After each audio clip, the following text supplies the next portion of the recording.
Welcome back to PM with the Trigger, back live again, streaming with you and talking about the cultural shift that's happening not just in the United States, it's happening everywhere. The audience shift, the realization that people are craving more authentic through the camera lens, through streaming podcasts, through TV shows, through news, through everything. The audience has shifted to we want more engagement and we want it to be real, not so pre-cut, pre-pasted. We want authenticity. This is our third day on this because it's so important, and there's a lot of areas to look at and a lot of things to talk about to help you figure out how to be more authentic when whatever you're doing with your podcast, your newsletters, whatever media you're leveraging. Authenticity is very important. One of the late night talk shows individuals got authentic as he announced he's back to having COVID. And so he's doing this show again, kind of remotely, but he announced COVID. People want to know. People care.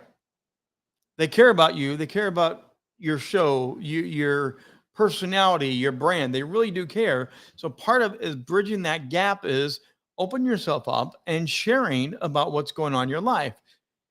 Also, point number one of this afternoon, us talking about this cultural shift because it's a media shift, traditional media versus this new media. And there's a whole new world out there of this new media content that we are helping to pioneer, grow, and build out. And part of that new media is what we had in the past of in studio, read the teleprompter, move on to the next story. The new era of media is not going that way. Now, we may use a teleprompter, but we're also telling the producers, the writers, or they're telling us, use the teleprompter, use the pre-canned information as a template for where the show actually goes. More and more shows are becoming unscripted or less formatted to give the wiggle room of what's going to happen in the moment during an interview. And the other thing about this, again, we are now global. With traditional media, there are boundaries. Traditional media would never mention another network doing another show related to what we're doing. Biggest example is the sports world. That's where I come out of. Sports was always on your station, and you didn't care what the other station down the street was doing. You never mentioned the other call letters of the station, let alone mention another broadcaster on another station on your show. And you definitely did not mention the other football games or basketball games are going on the same time, same night, while you're on the air doing yours. You just stayed right here and you talked about your sports and your shows, and that's all you did. Well, about 10 years ago, that began to shift and shift and shift till now. On any network that's covering, especially the NFL, you'll see this very regularly. They'll actually bring a graphic up even in this new world of media and being more authentic and transparent. They will mention, thanks for joining us on ABC tonight for blah, blah, blah. Don't forget, coming up on NBC on Sunday afternoon. Don't forget on Fox, they have this coming up. And they'll mention the other football games going on. It used to be you would mention who was playing, who were the combatants, who were the teams that were playing, but you would not mention the network. They even go as far now as saying, Fox's game of the week is going to be this. That's going to be a pretty good game. Or Sunday Night Football is going to have this. Or Thursday Night Football. It's way more authentic to admit that there is a greater game going on. There's a greater competition in sports. And that's part of the new global world we're in. People are aware of things. They're listening and watching and streaming all at the same time.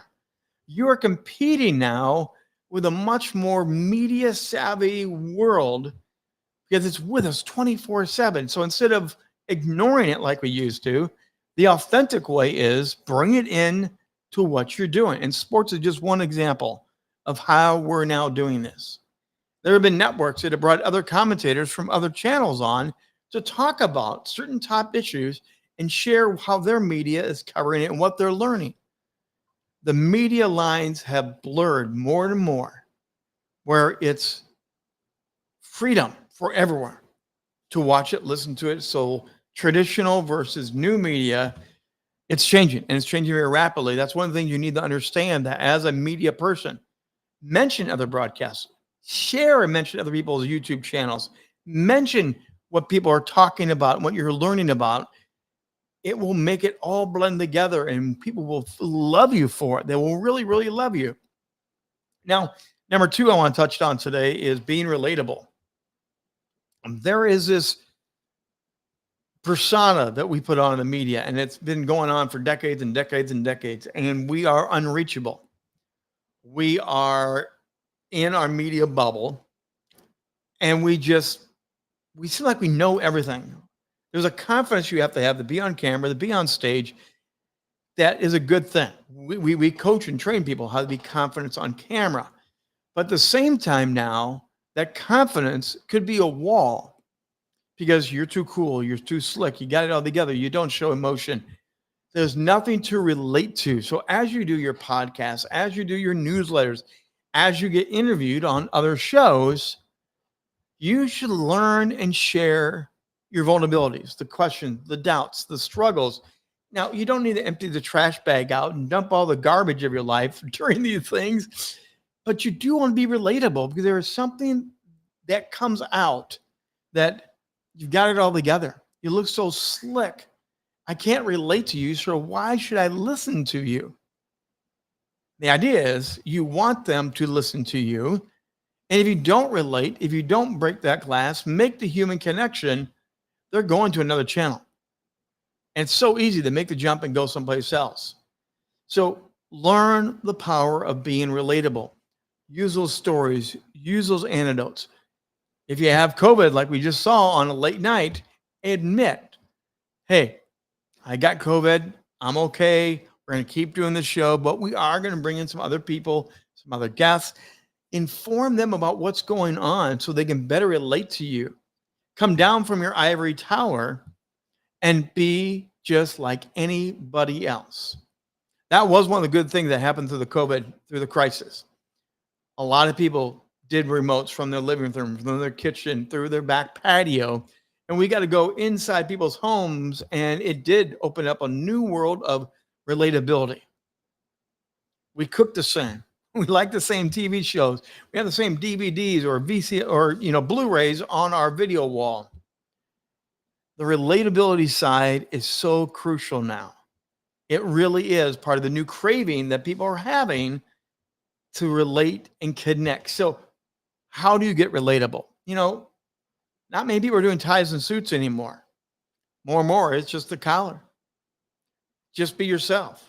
On social media, one of the big things people love to see besides all your tips and points, they like to know about your big upcoming events. One of the big things now on social media is do a reel on you hiking, camping, fishing, whatever you love to do, and share some of your personal adventures, your off camera, off stage stuff, and people are loving it because it relates to them. Oh, you went to Estes Park too? Oh, we had a great time at Estes. It builds relatability when you're not just in studio. Work on being relatable. The other thing I want to point out today, under the new media, under this idea of the audience shift and how we want the more authentic, goes back to kind of what I was talking about a little bit earlier in this, but diversity is needed. That's always been a tough part because often news will want to cover the news. They want to reveal the story. We'll have great interviews, but we don't have too many differing opinion and voices. So part of the struggle is how do you bring diversity without having chaos on your interview, on your podcast? How do you make sure it's going to come together and wrap up in a nice, pretty bow and you land it and people go, that was great. I learned so much. You need to figure out how to bring diversity in. People do want to hear a cast of characters, male, female, different ethnic backgrounds, different faith backgrounds, different political backgrounds. They do want to see the melting pot come alive now on shows. So you need to find that diverse voice and give it space to talk. That's one of the fun things that I get to do events sometimes. Like today, I'm going to be working with the Global Ethics Group. Today's Global Ethics Day. And we're doing a live event about leadership and ethics. We're going to have 3 different panelists. All right. We're going to have professors. We're going to have just keynote speakers and experts. We got someone from Australia. The diversity is what people want to hear more and more. Again, it lends to a fuller, richer conversation. What's going on in Australia may not be what's going on in California. But we can talk about leadership and ethics, but where do they intersect, where they don't intersect? And it's a richer, more real conversation. The questions could be coming from anywhere from around the world now because we're all virtual doing these shows. So we could have someone in Germany ask a question, and it's much more engaging this way. Think about what you produce. Think about the content. Think about your shows. Think about how you relate to the guests on your shows. How diverse are your shows? Someone the other day was on my YouTube channel, and just so happens that in several weeks in a row, I did have male, male, male. And someone said, "Hey, Trigger, what's going on? You don't have any women on here?" I said, "It just so happened that's the way it ended up being." But I did scroll back and show them, yes, we are very diverse. But sometimes you even have to pay attention. Pay attention to topics. Pay attention to the diversity, the ethnicity. Think about what's going to help people feel like you are really connected to what's going on. Diversity is a big issue. It's a touchy issue for some people because some people are really, they're afraid of opening up that conversation. They're not like us. That's kind of the cool part of being human. They're not like us. So don't hide from that. Media's gotten better at that. But as we enter into another political season here in the United States, it's often hard because we want to hear what we believe and what we think and what we believe and what we're being told from one political party. That's why the debates are so important. That's why the panels are so important. The diversity side, especially in the political arena, it needs to be brought higher and higher. Break the glass. Change it up. Find a way, though, that your audience is going to stick with you because they want to relate to you. They want to hear you and know what's going on. So as we wrap up here today, there is going to be that leadership and ethics coming up today, 5 p.m. Eastern time. We are going to go live. Here's a QR code.